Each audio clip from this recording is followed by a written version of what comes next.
Number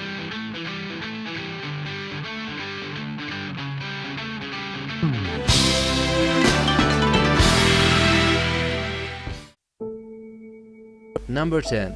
Mass Effect Andromeda. Now you may be wondering, why is this title on the list of top 10 games of the year? Well, hear me out. No matter all the bugs and other technical issues Andromeda may have experienced, I really did enjoy playing the game. Its story is quite fetching, with that whole Explorers of the Brand New World vibe, well, actually Explorers of a Brand New Galaxy vibe, and the BioWare companion relationships I always am a fan of. Not to mention, I was slowly getting fed up with Commander Shepard and his grand crusade of destroying the Reapers.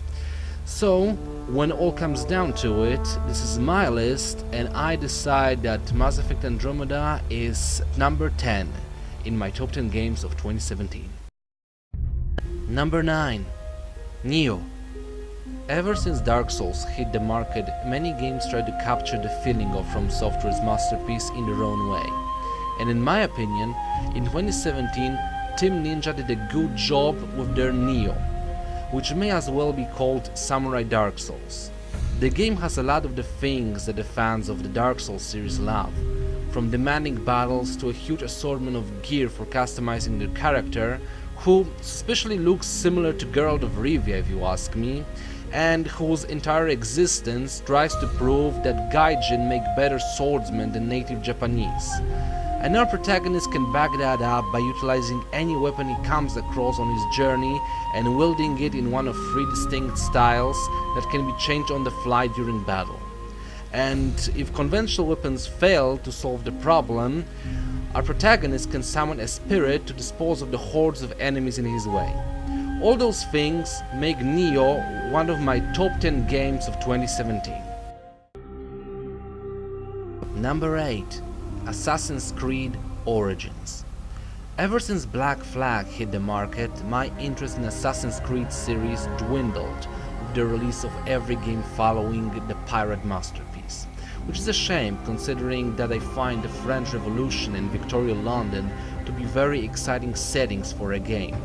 Alas, Ubisoft's Unity and Syndicate were mediocre at best in my opinion.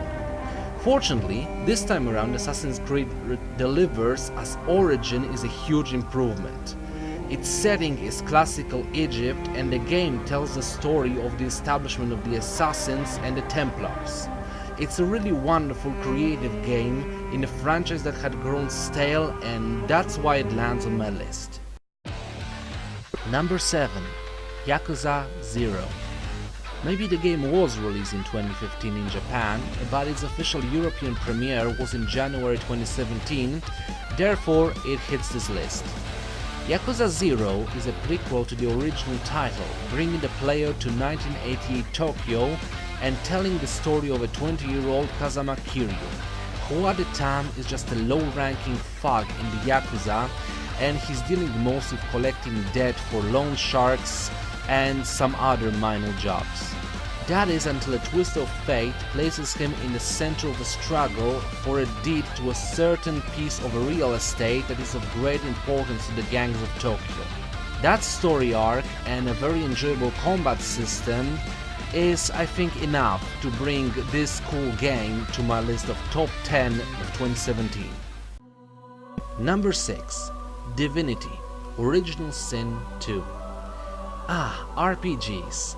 The genre where we have the most freedom in our journey to save the world or some other epic goal that is presented before us, or we can just say F the world and go steal all the money that some farmer for some reason hid in a barrel. Overall, the destination isn't important, the journey only matters, and the people behind Destiny know that best.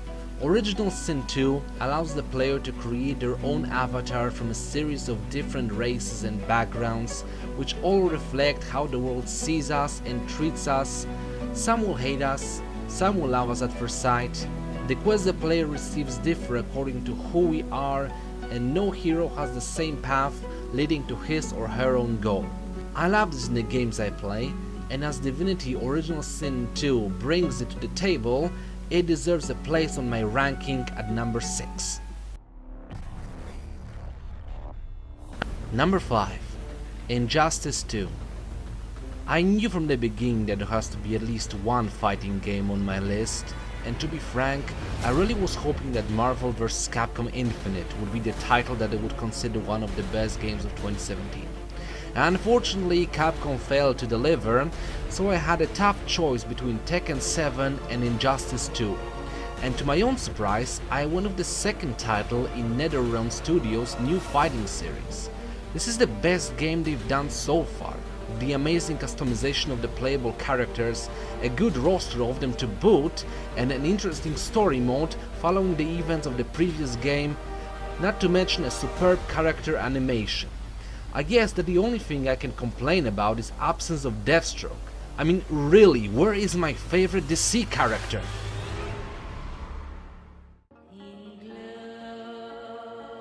Number 4. Hellblade: Senua's Sacrifice.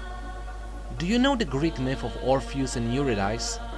Well, if you don't, then in a nutshell it's a tale about an amazing lyre player who went to Hades, which is the Greek version of hell for all you who don't know that as well, to reclaim the soul of his beloved. Now, Hellblade is basically the same story, you just have to switch the roles. This time we get a girl by the name of Senua who travels to the underworld to save the soul of her lover. The difference don't end there, however. Our protagonist, unlike the Greek musician, is a Celt warrior, much more keen to dismember the denizens of hell than to entertain them with the lyre music.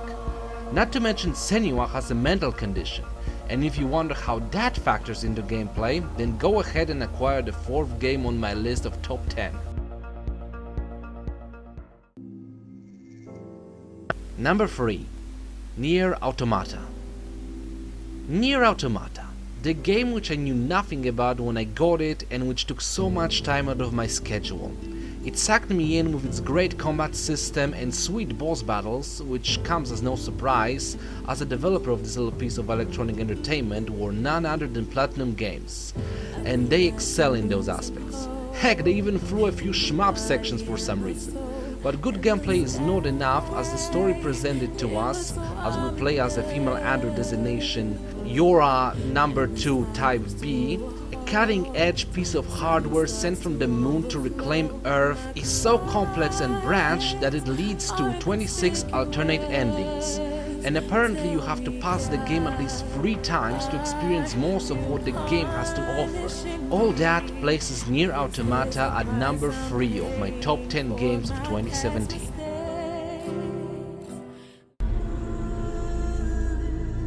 Number 2. Horizon Zero Dawn. I like to think of myself as a creative and imaginative person, but the idea of a world where primal-like tribes hunt mechanical dinosaurs with bows and arrows or spears would never occur to me.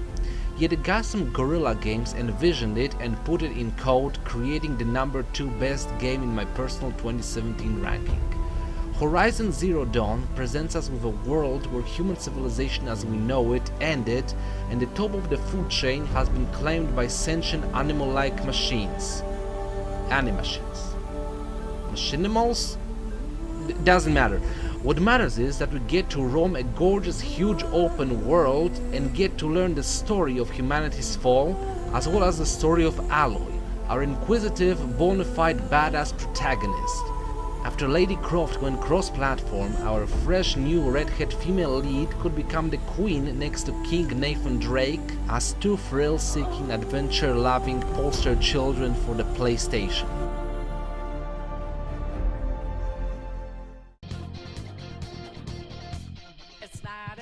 Number 1.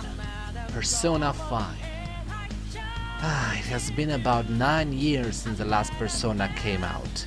The series skipped one whole console generation, and even though Atlus released a bunch of spin-offs and served up a remastered edition of Persona 4, christened the Golden for the PS Vita, PlayStation 3 remained forgotten. Still, the longer you wait for something, the more you appreciate it when you get it, because anything worth having is definitely worth waiting for, and Persona 5 was definitely worth the wait. It was the first full game I bought for my brand new PlayStation 4 Slim, as well as a big factor in my decision to get the console at all. And truth be told, I'm not regretting the purchase of either. Persona 5 as usual presents an enticing story, The characters present in the game are interesting and well written, and the gameplay itself is demanding, making the player plan out every move carefully, bringing to mind Shin Megami Tensei Lucifer's Call. Honestly, I spent about 400 hours playing Persona 4, maxing out my social links, filling out my Persona compendium, and doing other side quests, and I think I will do the same in Persona 5, my number one game of 2017.